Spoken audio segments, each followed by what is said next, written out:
Gnocchi is one of those therapeutic things to do at home when you've got a bit of time. And I'm going to do a pumpkin gnocchi for you. And for my gnocchi, I like to use Tipo 00 pasta flour because it gives the gnocchi a really lovely texture. Now, for the potatoes, use a floury potato. These are Sebago potatoes. They're fantastic for gnocchi. If you can't find Sebago potatoes, don't worry. I have done this recipe with some Desiree potatoes and they work a treat too. For your potatoes, you need to place them into some cold water and then bring it to the boil and cook them until they're really tender. But please leave the skin on. And what I'm doing here is ricing the potatoes, and we'll do our second potato. So straight in, skin on, and mussels, and then rice this. Now these are still warm but not piping hot. You want this to be slightly warm so we don't get any lumps in our gnocchi when we start mixing it together with our pumpkin and flour. Speaking of pumpkin, I like to roast my pumpkin for my gnocchi so it gets that really nice intense pumpkin flavour. So this has been in the oven for about 40 minutes at 180 degrees and I'll need about a quarter of this. So I'll grab my knife and I'm going to cut it in half. I love roasting pumpkin whole like this. Even if you're having a roast chook at home, serve this on the side. It is just delicious. Now I'm going to take one half. You'll see the seeds in there. I'm going to cut a quarter and we'll just move that to the side. I'll grab a spoon, just open it up, peel that skin off a bit. Take those seeds out first. We don't need them. And this is a Jap pumpkin. You could also use some butternut pumpkin depending on what is available. See how easy it is to come off after it's been roasted. And it is super tender. I'm just going to use my hands to mix in with our potato.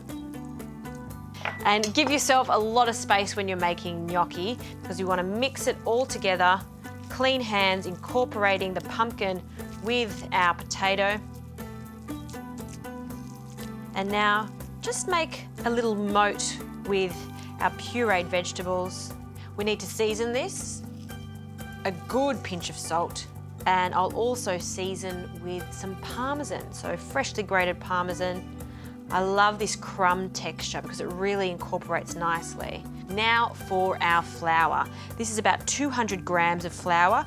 We'll start with half of the flour, incorporate it, and then we'll add some more later. Also, 1 egg, crack that in the center. Break up that egg, mix it in. And now you can either use your hands or I start with one of these pastry scrapers just to incorporate the egg, the flour, pumpkin and potato together.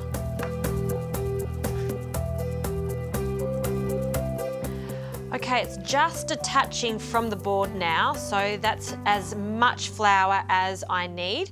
And now we can start rolling them. A little extra flour on your board, always handy so they don't stick. And we're going to cut a small piece off. And flour your hands too. And now we can just very gently roll this out into a sausage. So I'm going to make mine, I'd say about 2 centimetres thick. I'll just take off this excess dough on my scraper and we'll use that to make our gnocchis. A good little trick is just to pinch the gnocchi with your fingers and then cut so they're all roughly the same size. So just like that, pinching and then cutting the gnocchi. Done.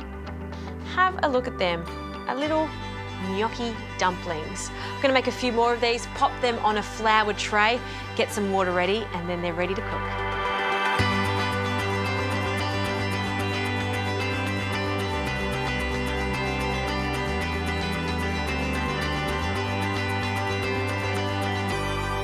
After a big clean-up, it's time to cook the gnocchi and make the sauce. I'm going to do a very basic sauce with this, a butter sauce. So we'll add a generous amount of butter to a pan And I'm going to make beurre noisette, which means hazelnut butter. What we're aiming for is really foamy butter that then transforms the milk solids into a golden colour. So while that's happening, I'm just going to really quickly slice 1 clove of garlic. Just bruise it and then slice it. And I won't be adding my garlic yet. I just want to warm it through the butter at the last minute, along with the herbs. Now, I like to use some hard herbs for this, so some sage, a few leaves of that, and some fresh oregano. It smells so good. Just a handful of that. And then some good old parsley. I've always got some parsley, so why not? We can add that too. Okay, I can hear the butter now foaming and slowly quietening down. See how golden it is just over here?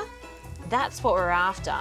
You want to be careful with the butter to not continue cooking it, because after you take it off the heat, the pan's still hot, so it will continue to cook those milk solids. So as I jiggle it, I'll add my garlic, and we can add our herbs, but I'm just going to roughly chop the herbs. In they go. Give that a swirl. So good.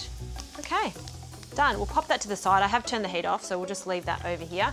And I can cook my gnocchi. Now, you don't want the water to be rapidly boiling, just gently boiling. And just like pasta, lots of salt in the water. Now we can add our gorgeous little gnocchi. They'll go straight to the bottom. And then as they cook, they'll start to rise to the surface. And that's the beauty of gnocchi. You don't need to put a timer on or anything like that. Once they've come to the surface, they're ready to go.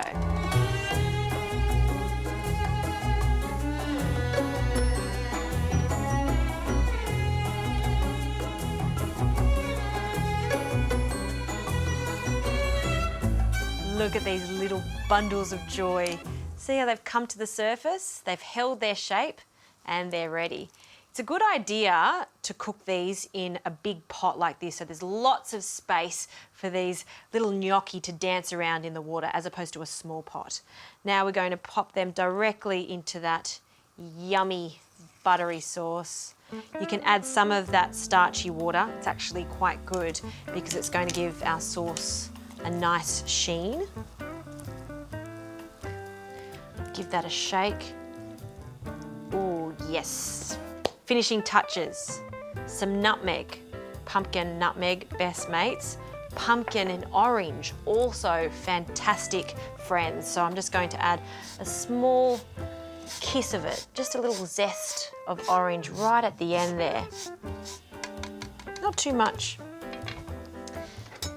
And now just coat that in the butter. Pop that onto the plate.